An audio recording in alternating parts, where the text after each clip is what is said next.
This, let me bring in Liu Zhiqin, a senior researcher with the Chongyang Institute for Financial Studies at Renmin University of China. Mr. Liu, a pleasure to have you on Zoom in this week. China defines two levels of moderate prosperity, 总体小康, or low-level overall moderate prosperity, and 全面小康, or moderate prosperity in all aspects. Help us make sense of the differences here. I think it's quite clear that if we try to understand the two different meanings of overall prosperous society and also the moderate prosperous society in all aspects, I think the overall is the first step of the so-called moderate society. And in all aspects is a further progress of the first step. As we understand that the overall prosperous society is at the very beginning of the becoming a prosperous society, only or mainly focused on material or substantial field. That means you have enough food to feed and to clothes and house to live and also some entertainment. This is the basic requirements.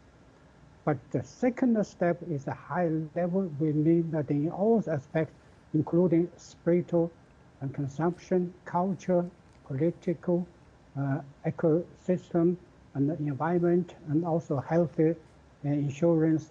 All these aspects should be also promoted and progressed simultaneously at the same level. So this is a bigger forward and bigger progress, two different steps, yes. China obviously takes a lot of pride in meeting this milestone, this first centenary goal of achieving moderate prosperity in all respects. Help us understand how difficult was it to elevate 1.4 billion people to this level, and what does China's success mean for the rest of the world, Professor? I have to say that it's really not an easy job to realize the goal. It's hard, but it's hard enough that for 1.4 billion people to strive for next decade. As we know that we should do this all activities in three aspects. First, in good balancing. Second, in the sustainable way. And the third is in coordinated, or as we know that harmonized way. All these aspects should be met to do its best to meet the demands and also to meet the progress of the society. Of course, this is a great opportunity and a challenge to the rest of the whole world. Because if the 1.4 billion people can reach its goal as a moderate society in all aspects, there is no reason for other countries that could not do this way. So that means we will give great confidence to the people all over the world to do the same job.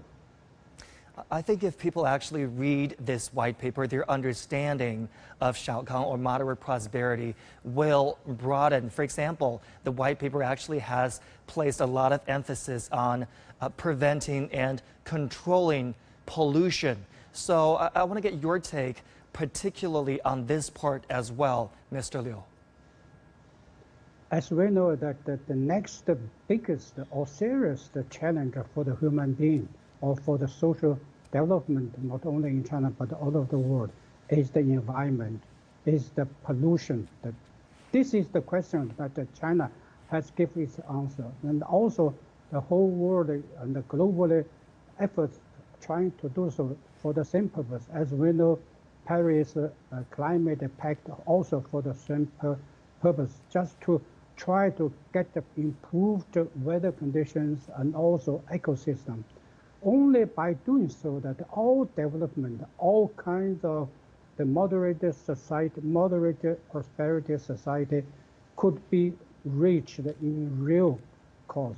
So this is very important. Also, as we know, this is the lifeline or deadline for any countries, especially for those economic development countries. For emerging market, this is a very crucial and critical conditions align that for alive or for further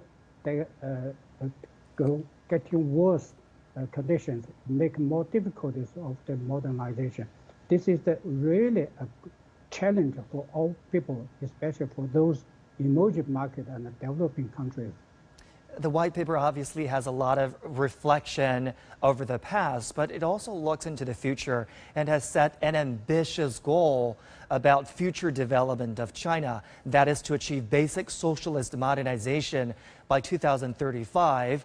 Mr. Liu, help us understand what socialist modernization means and how will China tackle hardcore challenges to achieve its 2035 goal?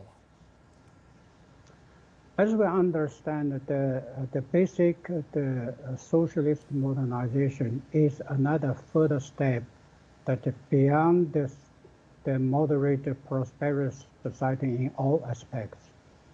The socialist modernization covers all kinds of progress, especially for high technology, environmental improvement, and healthcare, that people's life can enlarge or prolong for a certain level.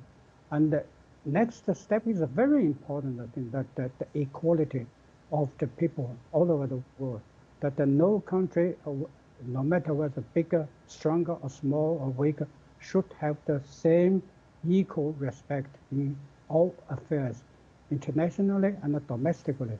Of course, all countries, including China, we should do our best to make the socialist modernization as a reality, especially for China.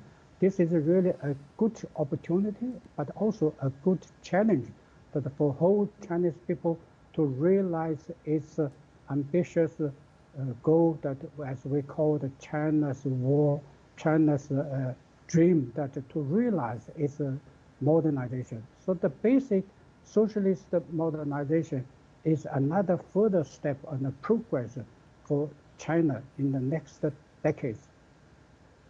Mr. Liu Zhiqin, we are grateful that you broke down the paper for us. We appreciate your analysis and expertise. Thank you so much.